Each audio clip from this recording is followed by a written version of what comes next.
தந்தையே உம்மை ஆராதிக்கின்றோம். வாழ்வை உமக்கே அளிக்கின்றோம்.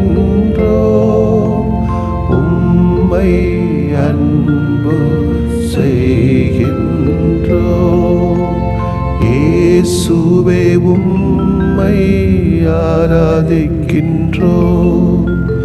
வாழ்வை உமக்கே அளிக்கின்றோம்.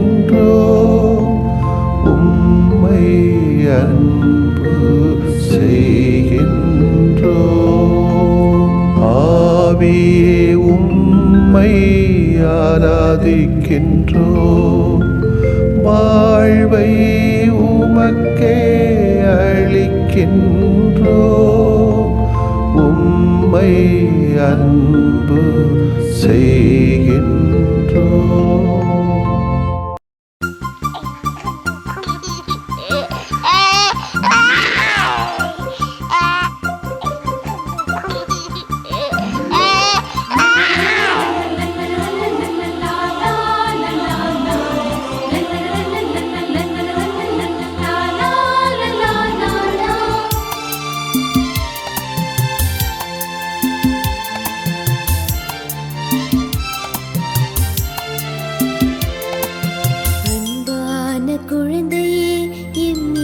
சுபாலகா எம் வீட்டு பிள்ளையாக வந்த செல்வமே, அன்பான குழந்தையே எம் சுபாலகா எம் வீட்டு பிள்ளையாக வந்த செல்வமே, உன் பாச முகம் பார்த்து உளமொன்றி விளையாட எம் நேச நெஞ்சோடு குடில் தேடி வந்தோம். அன்பான குழந்தையே எம் சுபாலகா எம் வீட்டு பிள்ளையாக வந்த செல்வமே.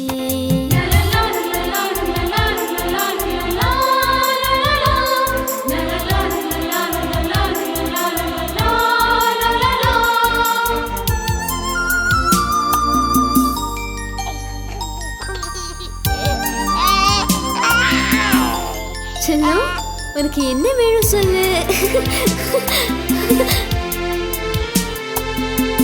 சிமிட்டி கன்னத்திலே முத்தம் இடவா, மண்ணுருட்டி பொம்மை செய்து கையில் தரவா, தின்பண்டம் நிலா காட்டி ஊட்டி விடவா, தேனான தெம்மாங்கு பாட்டு பாடவா, உன்னை என்பால் நெஞ்சடைத்து கொஞ்சி பேசவா, உள்ளம் துள்ளும் கடி ஜோக்க சொல்லி சிரிக்கவா, நீ பூக்கும் புன்னகை புவி தேடும் புன்னகை, நீ பூக்கும் புன்னகை புவி தேடும் புன்னகை, நேசவாசம் வீசும் எங்கள் இயேசு செல்லமே, நேசவாசம் வீசும் எங்கள் இயேசு செல்லமே, அன்பான குழந்தையே என் சுபாலகா எம் வீட்டு பிள்ளையாக வந்த செல்வமே, உன் பாசமுகம் பார்த்து உளமொன்றி விளையாட எம் நேச நெஞ்சோடு குடில் தேடி வந்தோம். அன்பான குழந்தையே எம் சுபாலகா எம் வீட்டு பிள்ளையாக வந்த செல்வமே. ஆராரிரோ ஆராரிரோ ஆராரிரோ ஆராரிரோ ஆராரிரோ.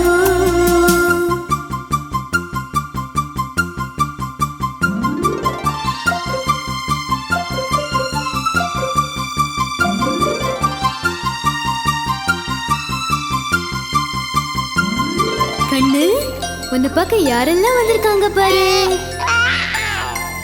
கைகளிலே சொடுக்கு விட அக்கா வரவா, கால்களிலே கொலுசு போட மாமன் வரவா, கிச்சு கிச்சு சிரிப்பு காட்ட ஆச்சி வரவா, சிக்கு புக்கு ரயில் விட அண்ணன் வரவா, உன்னை சின்ன தொட்டில் கட்டி தாலாட்டவா,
செல்வமே.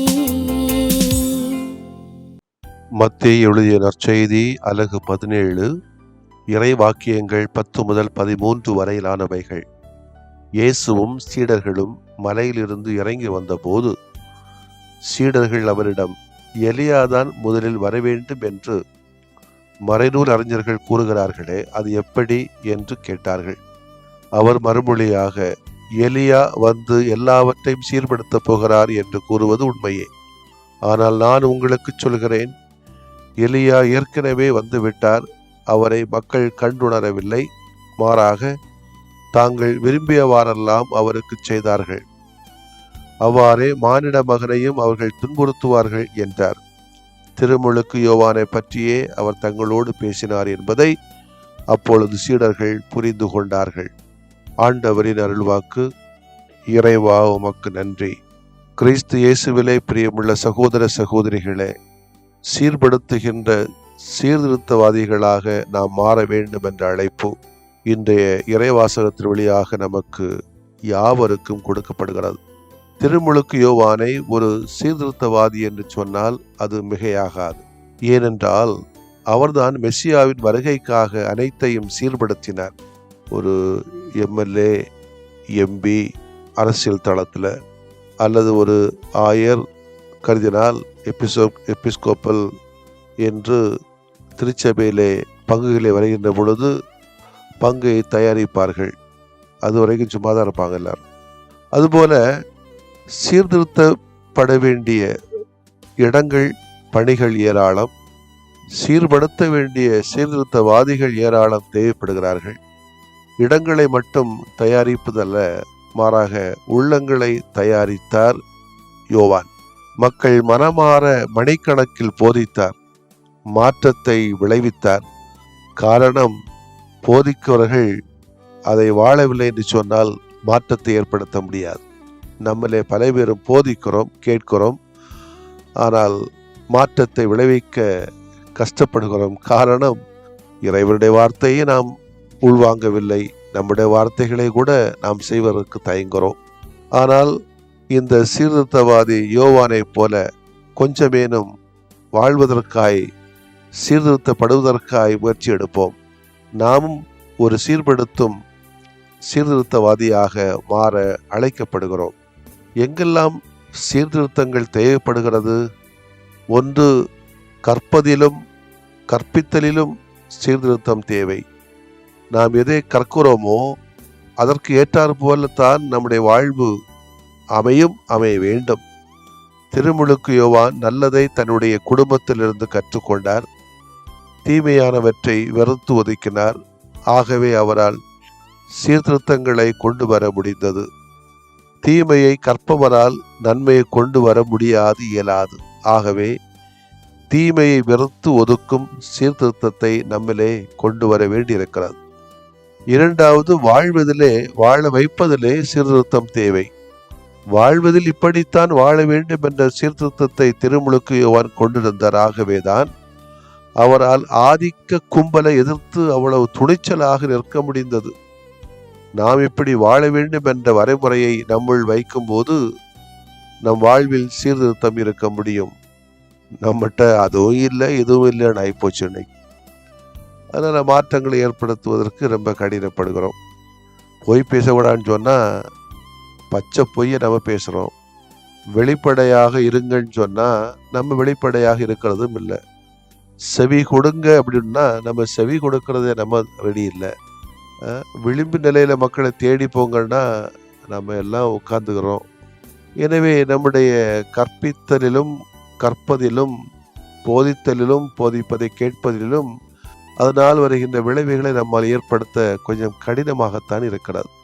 திருமுழுக்கு யோவானை போன்று மிகச்சிறந்த சீர்திருத்தவாதியாக இல்லாமலும் கொஞ்சமேனும் சக்கையை போல மறந்திருந்துகின்ற சீர்திருத்தவாதிகளாக மாற முயற்சி எடுப்போம். திருமுழுக்கு யோவானிடம் இருந்த சீர்திருத்த பண்பு நம்மிடம் உள்ளதா? கற்பதில், கற்பித்தலில், வாழ்வதில், வாழ்ந்து காட்டுவதில், வழிகாட்டுவதில் சீர்திருத்தங்களை கொண்டு வர முயற்சிகள் ஏதேனும் எடுக்கலாமா? மன்றாடுவோமாக. நம்பிக்கையின் ஊற்றை இறைவா, நம்பிக்கை என்னும் கொடைக்காக நன்றி செலுத்துகிறோம். தன்னம்பிக்கையும் இறை நம்பிக்கையும் இருந்தால் எதுவும் செய்ய முடியும். இந்த உலகத்தையும் சமுதாயத்தையும் சமூகத்தையும் சமயத்தையும் சீர்திருத்த முடியும் என்று சொன்னதற்காய் நாங்கள் நன்றி செலுத்துகிறோம். சீர்திருத்துகின்ற பணிகளிலே இறங்குகின்ற பொழுது எங்களிடம் உள்ள தீய பழக்கங்கள், அடிமைத்தனங்கள் என்னும் பேய்களை முதலிலே விரட்டியருளும். ஒருவேளை நாங்கள் சொல்வதை செய்யாமலும் செய்வதை சொல்லாமலும் இருப்பதற்காய் மன்னிப்பை கேட்டுக்கொள்கிறோம். அது நம்பிக்கை குறைவின் அடையாளம். எனவே நம்பிக்கையை வளர்த்தியருளும். எங்கள் உள்ளங்களிலே, எங்களது வாழ்க்கையிலே முடிந்தவரை சீர்திருத்துகின்ற சீர்திருத்தவாதிகளாக மாற எங்களுக்கு கிருபை புரிந்தருளும். ஆமென்.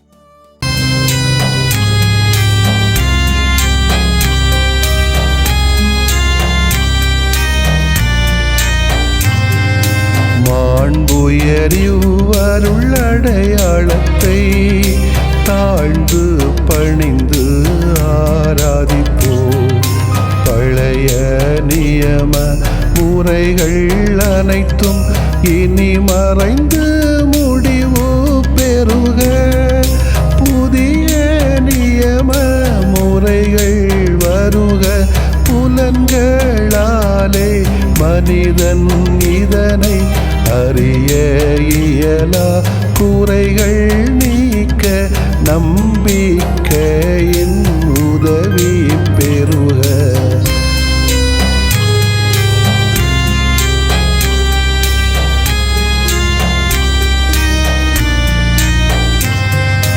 தந்தை அவர்க்கும் மகன் அவர்க்கும் புகழ்ச்சியோடு வெற்றியாக்கும். மீட்பின் பெருமை மாட்சிமையோடு வலிமை வாழ்த்து யாவுமாக. இருவரிடமாய் வருகின்றவராம் தூய ஆவியானவர்க்கும் அளவில்லாத சமப்புகழ்ச்சி என்றுமே உண்டாகுக. ஆமென். வானென்று அவர்களுக்கு அப்பமளித்தீரே,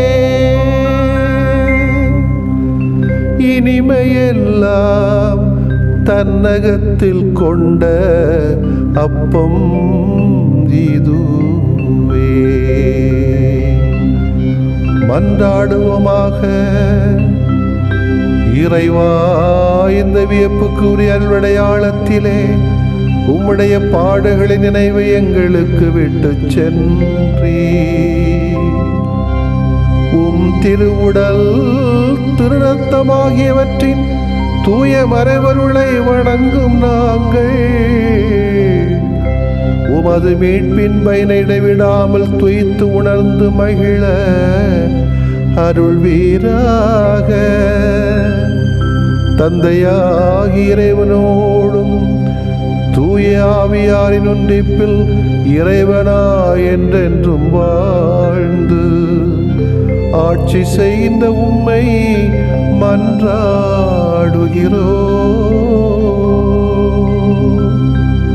ஆமென்.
இயக்கும் அன்பர்களே, அகிலம் இயக்கும் அன்பர்களே, நம் அன்றாட வாழ்வை கொண்டாடி மகிழ மன்றாட வருகையின் நேரமதில், மன்றாட வருகையின் நேரமதில்.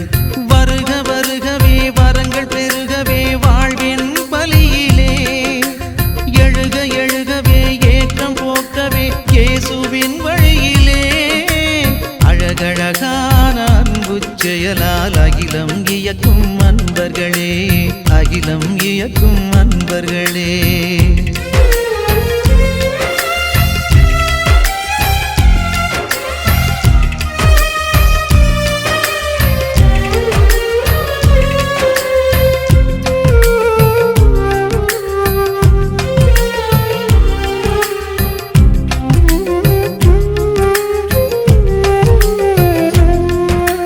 கடவுளின் அன்பு பிள்ளைகள் நாம் கணமும் மறவோம் நம் வாழ்வில், உடனுள்ள யாவரும் நம் உறவே, உயிருள்ள வரையில் இதை நினைப்போம்.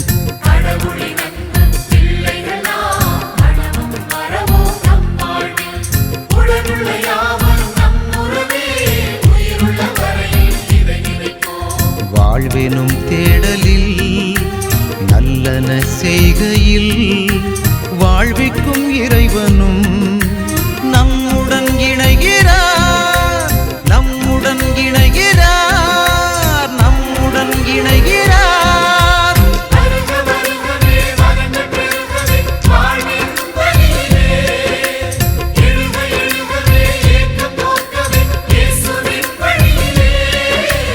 அழகழகான அன்பு செயலால் அகிலம் இயக்கும் அன்பர்களே, அகிலம் இயக்கும் அன்பர்களே.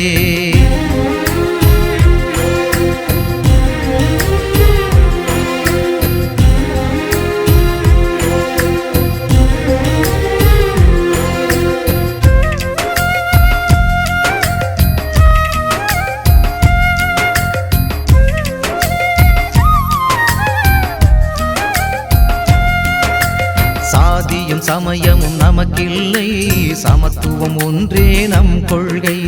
நீதியும் நேயமும் நெஞ்சினிலே நிதமும் சுமந்தே சுடராவோம். சாதியும் சமயமும் நமக்கில்லை, சமத்துவம் ஒன்றே நம் கொள்கை.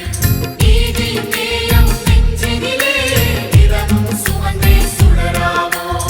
வீழ்ந்திடும் மனிதத்தை தாங்கிடும் பணிகளில் விடுவிக்கும் சக்தியாய் இறைவனும் எழுகிறார், இறைவனும் எழுகிறார், இறைவனும் எழுகிறார்.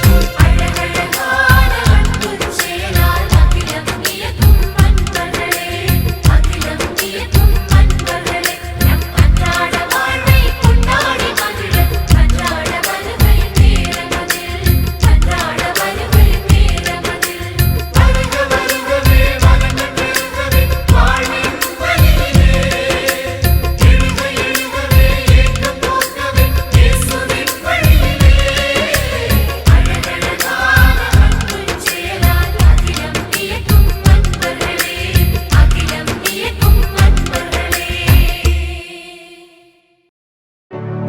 நிலையான புகழுக்குரிய தூய இறை நன்மைக்கு எல்லா காலமும் தொழுகையும் புகழும் போற்றியும் ஆட்சிமையும் உண்டாக கடவது. போற்றியும் ஆட்சிமையும் உண்டாக கடவது. தந்தை, மகன், தூய ஆவியாரின் பெயராலே ஆமென்.